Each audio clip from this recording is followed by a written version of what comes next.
Hello friends. कल हमने group factor theory के बारे में पढ़ा था। आज हम स्टर्नबर्ग ट्रायआर्किक थ्योरी पढ़ेंगे जो 1985 में दी गई थी स्टर्नबर्ग के द्वारा। ठीक है, तो ग्रुप फैक्टर थ्योरी स्टर्नबर्ग की थ्योरी से बहुत पुरानी थ्योरी है, बट इसे triarchic theory is quite new. ये जो ट्रायआर्किक थ्योरी है ये नई है as compare to group factor. तो जो ग्रुप फैक्टर थ्योरी है वो 35 में आई थी और ये ट्रायआर्किक थ्योरी है ये 1985 में आई है। ठीक है, ऑलमोस्ट 50 साल पुरानी है ये ट्रायआर्किक थ्योरी से ग्रुप फैक्टर थ्योरी। ठीक है, सो स्टर्नबर्ग ने क्या कहा कि जो हमारी बुद्धि है वो सिंगल एबिलिटी ना हो करके क्या है, डिस्टिंक्ट कंपोनेंट्स में डिवाइड हुई है और फिर कार्य करती है। It helps to understand the human intelligence in terms of distinct components rather than single ability. कि बुद्धि को एकल योग्यता न मानते हुए अलग अलग प्रकार के तत्वों से मिलकर बना हुआ माना गया। किसके द्वारा? स्टर्नबर्ग के द्वारा। और स्टर्नबर्ग ने क्या किया, बुद्धि को 3 टाइप्स में डिवाइड कर दिया। एक practical, second creative and the third is analytical. तो प्रैक्टिकल को प्रयोगात्मक, क्रिएटिव अनुभवात्मक और एनालिटिकल विश्लेषणात्मक। ठीक है, और ये जो इनके अनदर नेम है ये भी कई बार पेपर में पूछ लिए जाते हैं कि प्रैक्टिकल का और दूसरा नाम क्या है, तो ये है कॉन्टेक्चुअल। क्रिएटिव का है एक्सपीरियंशियल, एक्सपेरिमेंटल नहीं है, ये एक्सपीरियंशियल है। और नेक्स्ट इज कॉम्पोनेंशियल। ठीक है, कॉम्पोनेंशियल जो बुद्धि होती है ये हमारे पास आती है विश्लेषणात्मक, एक्सपीरियंशियल आती है अनुभवात्मक और कॉन्टेक्चुअल आती है प्रयोगात्मक। ठीक है, अब यहाँ से समझना शुरू करते हैं कि प्रैक्टिकल इंटेलिजेंस क्या होता है। इसमें क्या होता है कि जो बच्चा होता है वो अचानक से किसी नई सिचुएशन में जब पहुंचता है सडनली, तो वो किस तरह से अपने प्रेजेंस ऑफ माइंड का यूज करता है, वो इस बुद्धि में, इस प्रकार की बुद्धि में वो लोग आते हैं। ठीक है, जैसे कि किसी को कोई कॉन्सेप्ट अप्लाई करना एकदम से आ जाता है बिना पढ़े भी, एक बार जस्ट उसको थोड़ा सा आइडिया देने की ज़रूरत होती है। या फिर कोई प्रैक्टिकल काम, कोई बोलते हैं ना कि ये प्रैक्टिकल बंदा है, ये प्रैक्टिकल काम ज़्यादा करता है। सो उनको थ्योरेटिकल चीज़ों से कोई मतलब नहीं होता, भले ही उनको उनका एकेडमिक्स अच्छा ना हो लेकिन वो प्रैक्टिकल में बहुत अच्छे होते हैं। And third one is implement, यानी कि अप्लाई करना, किसी चीज़ को यूज़ करना और इनको इम्प्लीमेंट करना, ये सभी प्रैक्टिकल इंटेलिजेंस के अंडर आते हैं।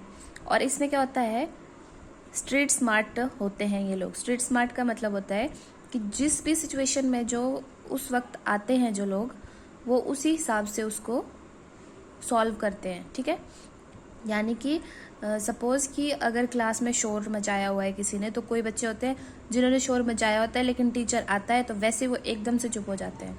ठीक है, तो वो आते हैं, उनके पास जो प्रैक्टिकल इंटेलिजेंस होती है वो बहुत ज़्यादा होती है उनके पास। ठीक है, उनको भी इंटेलिजेंट बोलते हैं। नेक्स्ट आता है क्रिएटिव। क्रिएटिव में क्या आता है, अनुभवात्मक।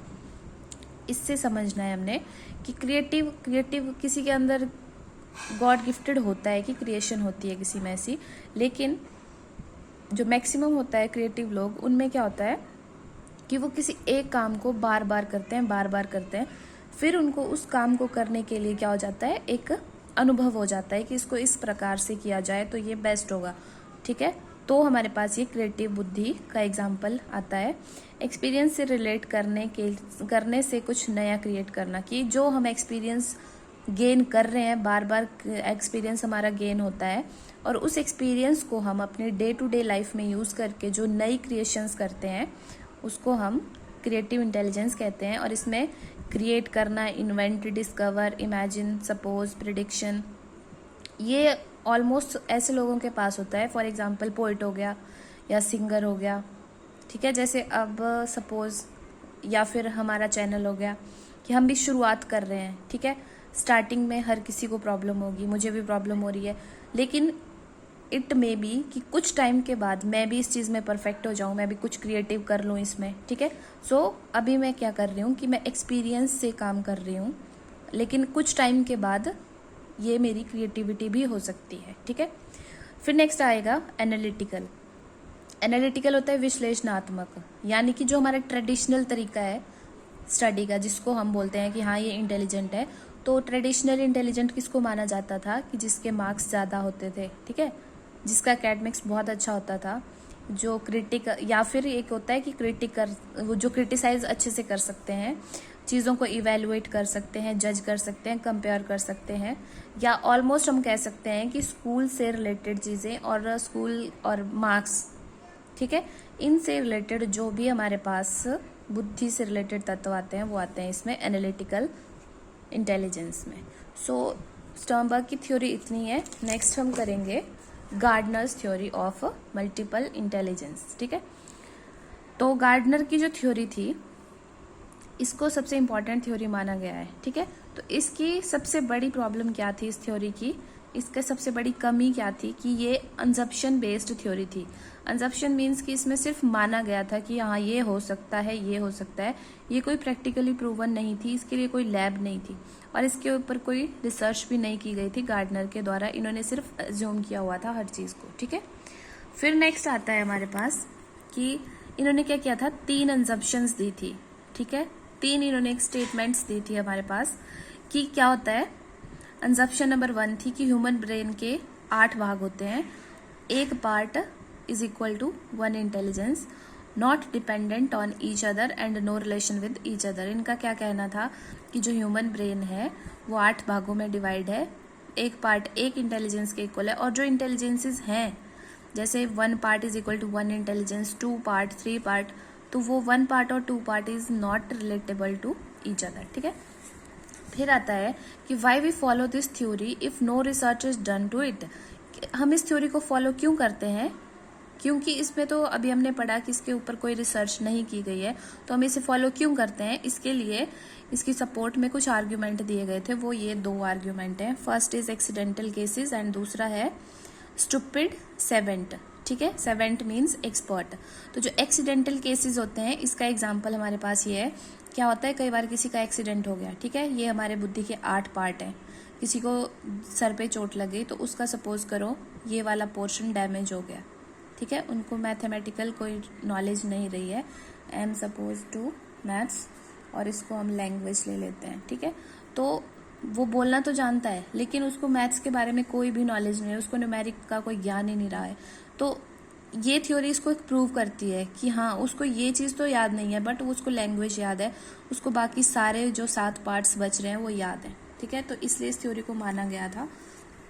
नेक्स्ट आता है स्टूपिड सेवेंट। इसका मतलब होता है कि कुछ लोग होते हैं जो मेंटली रिटार्डेड होते हैं या फिर उनका IQ 0 होता है लेकिन फिर भी वो किसी न किसी फील्ड में एक्सपर्ट होते हैं। फॉर एग्जांपल हमने देखा है कि कोई इंसान होता है उसको पेंटिंग बहुत अच्छी आती है लेकिन उसको पढ़ना लिखना कुछ भी नहीं आता, ठीक है। सपोज कर लो कोई म्यूज़िक कंपोज़र है, हो सकता है क्योंकि म्यूज़िक कंपोज करने के लिए उनको IQ थोड़ी ना चेक करवाना होता है कि इसका IQ कितना होना चाहिए तभी वो म्यूज़िक बना सकता है, ठीक है। तो इसको कहते हैं स्टूपिड सेवेंट, ठीक है। अगला हमारे पास आता है कि जो गार्डनर थे उन्होंने क्या किया, बुद्धि को 8 पार्ट्स में डिवाइड किया, ठीक है। Gardner divided intelligence into 8 parts. पहला है वर्बल लिंग्विस्टिक यानी कि भाषाई बुद्धि। भाषाई बुद्धि मतलब कि जो पोइट होते हैं, राइटर होते हैं, स्पीकर, ऑडिटर, ये लोग जो होते हैं इनके पास होती है भाषाई बुद्धि कि इनके दिमाग का वही हिस्सा डेवलप हुआ होता है जिसमें हमारे पास लैंग्वेज का पोर्शन होता है कि जिस भी भाग में लैंग्वेज अच्छे से डेवलप हुई होती है उन लोगों को पोइट, राइटर, स्पीकर, ऑडिटर आदि बनाया जा सकता है, ठीक है। नेक्स्ट है लॉजिकल मैथमेटिकल यानी तार्किक गणितीय बुद्धि। इसका मतलब होता है कि ये बुद्धि उन लोगों में पाई जाती है जो बेस्ट इन मैथ्स होते हैं या साइंटिस्ट बनते हैं, अकाउंटेंट बनते हैं, यानी कि जो लॉजिकल और मैथमेटिकल रीजनिंग से रिलेटेड जितने भी क्वेश्चंस या कुछ भी सॉल्व करते हैं रिलेटेड टू मैथ्स और लॉजिक्स, उनमें ये वाली बुद्धि पाई जाती है। म्यूजिकल तो सिंपल है कि वो म्यूजिक कंपोज कर सकते हैं या फिर लिरिक्स भी लिख सकते हैं उसके। आगे आता है बॉडीली काइनेस्थेटिक्स, ठीक है। काइनेस्थेटिक्स मीन्स कि गतिज बुद्धि, गतिज मतलब गति वाली, ठीक है, कि शारीरिक गतिज बुद्धि। बॉडीली काइनेस्थेटिक्स का मीनिंग होता है कि अपनी बॉडी के जो मूवमेंट्स हैं उनको बेस्ट वे में कंट्रोल करना, ठीक है। कुछ लोग होते हैं वो शादियों में डांस करते हैं ठीक है। एक तो होता है नॉर्मल डांस जो हम सब लोग करते हैं, लेकिन कुछ लोग होते हैं वो विदाउट प्रेपरेशन बहुत अच्छा डांस करते हैं। कुछ स्विमिंग में आते हैं, कोरियोग्राफर आते हैं। फॉर एग्जांपल हैंड राइटिंग आ गई। अब मान लो कि सॉरी, किसी की हैंड राइटिंग बहुत गंदी है, तो इसका मतलब कि उसका जो बॉडीली काइनेस्थेटिक्स वाला पार्ट है उसके माइंड का, वो अच्छे से डेवलप नहीं हुआ है। ठीक है। आगे आता है स्पेशियल में स्थानिक बुद्धि, टू क्रिएट 3D इमेज। जैसे कि कोई आर्किटेक्चर होता है, तो जो आर्किटेक्चर होता है उसको, जो उसके सामने छोटा सा भी कमरा होता है उसको वो एक स्पेशल रूम में कन्वर्ट कर सकता है। वो उसको drawing room plus kitchen plus living room plus bedroom plus lawn, मतलब उसके माइंड में उस छोटे से कमरे को इस तरह से सजाने की और इस तरह से डेकोरेट करने की पोटेंशियल होती है। ठीक है। नेक्स्ट आता है इंटरपर्सनल एंड इंट्रापर्सनल। ये दोनों रिलेटेड होते हैं और कंफ्यूजिंग भी होते हैं, तो जरा ध्यान से सुनना इसको। इंटरपर्सनल होता है पारस्परिक और इंट्रा होता है अंतरा वैयक्तिक, यानी कि इंटर मीन्स दो लोगों के बीच में। ठीक है, कि एक लड़का दूसरे लड़के को अच्छे से समझ रहा है, या लड़की या कोई भी इंसान, एक इंसान दूसरे इंसान को अच्छे से समझ रहा है। फॉर एग्जाम्पल टीचर को स्टूडेंट को समझना पड़ता है, तो टीचर्स बनने के लिए हमें इंटरपर्सनल इंटेलिजेंस की ज़रूरत होती है। ठीक है। नेक्स्ट इंट्रापर्सनल, इसके बिल्कुल अपोजिट हो जाता है। इंट्रापर्सनल में क्या होता है कि हमें खुद का समझना होता है कि मैं अगर ये काम अच्छे से कर सकता हूँ, हाँ मेरा फ्यूचर इस चीज़ में है। कई लोगों को यही समझ नहीं आता कि हमें पढ़ना क्या है, करना क्या है। ठीक है। सो ये एग्जाम्पल होता है इंट्रापर्सनल का, कि कोई इंसान अपने बारे में उसको फुल क्लियर होता है कि मेरे को यही काम करना है। ठीक है। अब ये 7 इंटेलिजेंस दी थी गार्डनर ने, फिर उसके बाद एक और उसने ऐड कर दी नेचुरलिस्ट की। इसमें ये होता था कि उसको, जो इंसान होता है उसको अंडरस्टैंडिंग करनी होती थी अबाउट नेचर। नेचर में हर चीज़ आ जाती है, फ्लोरा फौना। और इसका बेस्ट एग्जाम्पल क्या है, फार्मर्स ऑफ ओल्ड टाइम। जो पुराने ज़माने के किसान होते थे वो क्या करते थे, नेचर से बहुत हेल्प लेते थे अपने फसलों को बचाने के लिए। जैसे उनको पता होता था कि आज ऐसा मौसम है तो कल बारिश होगी नहीं होगी, या हो सकती है, आसार हैं, और वो उनके जो अनुमान होते थे वो एकदम सटीक बैठते थे। अब ये तो हुए 8 इसके एग्जाम्पल, टाइप्स। फिर अभी आजकल क्या हुआ है, जो गार्डनर है ना, गार्डनर वो अभी तक जिंदा है। ठीक है।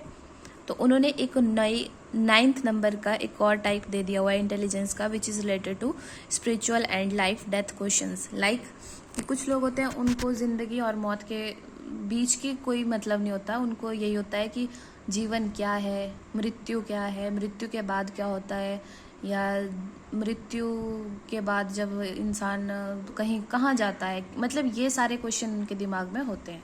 ठीक है। नेक्स्ट आता है एजुकेशनल इम्प्लीकेशंस में, कि इसकी एजुकेशनल इम्प्लीकेशन क्या थी, तो ये हैं 3। Individual differentiated instructions and multiple mode of assessment. यानी कि जो इंडिविजुअल डिफरेंस है उसमें क्या था, even mentally retarded child also intelligent. तो इसमें क्या गार्डनर ने बोला कि इट इज़ नॉट इम्पॉर्टेंट कि जो बच्चा आईक्यू में अच्छा होगा, जिसका आईक्यू अच्छा होगा, सिर्फ वही इंटेलिजेंट हो सकता है। जो मेंटली रिटार्डेड बच्चे होंगे वो भी इंटेलिजेंट हो सकते हैं। और पढ़ाई की फील्ड में इंटेलिजेंट नहीं होता, इसके अलावा कोई भी काम जिसमें हम परफेक्ट हैं उसको इंटेलिजेंट बोल सकते हैं। नेक्स्ट आता है डिफरेंशिएटेड इंस्ट्रक्शन। इसमें था यूजिंग डिफरेंशिएटेड होता है तोड़ के, यानी डिवाइड करके इंस्ट्रक्शन देना। तो डिवाइड करके इंस्ट्रक्शन देने का मतलब है कि जब हम बच्चों को पढ़ा रहे हैं तो हमें डिफरेंट मेथड्स यूज़ करने हैं उसको पढ़ाने के लिए। कोई भी टॉपिक पढ़ा रहे हैं, use different types of example. कोई एक एग्जाम्पल नहीं देना है उसको, कोई टॉपिक समझा रहे हैं उससे रिलेटेड हम उसको बहुत सारे एग्जाम्पल्स देने चाहिए हमें। और ग्रुपिंग ऑफ स्टूडेंट्स, ग्रुप में डिवाइड करके बच्चों को पढ़ाना चाहिए कि ठीक है आज हमने इसको पढ़ा दिया, मान लो आज हमने 2-2 बच्चों का ग्रुप बनाया, तो कल हम 3-3 का बना देंगे, ये 2 और इसके साथ ये 3 बच्चों का बना देंगे, एक ये आ गया, एक ये आ गया, एक ये आ गया, और एक ये और ये। ठीक है, ग्रुपिंग में। नेक्स्ट आता है कि अब हर एक थ्योरी होती है ना, उसका क्रिटिसिज्म भी किया जाता है।